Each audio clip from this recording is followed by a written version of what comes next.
ዶክተር በረከት አስናቀ ወንድማችን ፓስተር መስፍን መለሰ የእግዚአብሔር መንግስት ሚስጥርና የመጨረሻው ዘመን ወይም ደግሞ ነገረ ፍጻሜ ላይ የጻፈው መጽሐፍ ምረቃ ላይ በመገኘቴ በጣም ደስ ብሎኛል። ምናልባት መጽሐፉን ለማንበብ እድሉን እንዳገኘ ሰው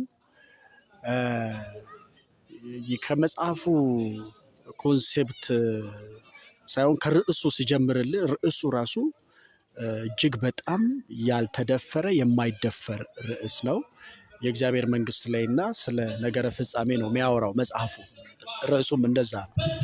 ወደ ውስጥ ስትገባ ደግሞ እጅግ በጣም አጓጊና በጣም የደረጀ ሐሳቦች ያሉበት በተለይም ደግሞ ቤተክርስቲያንና ቅዱሳን ስለ እግዚአብሔር መንግስት ያላቸውን ግንዛቤ እና ስለ ነገረ ፍጻሜ ያላቸውን መረዳት የሚቃኝ የሚያስተካክል የሚያስተምር ድንቅ መጽሐፍ ሆኖ ነው ያገኘሁት።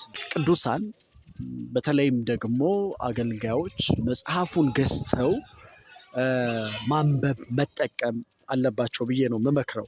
ለምን መጽሐፉ እንደ መጽሐፍ ብቻ ሳይሆን እንደ ሪፈረንስም መሆን የሚችል ማስተማር ለሚፈልጉ ስልጠና መስጠት ለሚፈልጉ በእነዚህ ርዕሰ ጉዳዮች ላይ ውይይት ፓናል ዲስከሽን ቲም ግሩፕ ቡድን ላይ ቤተክርስቲያን ውስጥ የተለያየ ባይብል ስቴዲ ላይ እንደዚህ መጠቀም የሚቻል መጽሐፍ ስለሆነ በቤተክርስቲያን ያላችሁ በተለይ ወንጌል አማኞች መጽሐፉን ገዝታችሁ እንድትጠቀሙ ላበረታታ ላነሳሳ እወዳለሁ። እግዚአብሔር ይባርከው። ታንኪዩ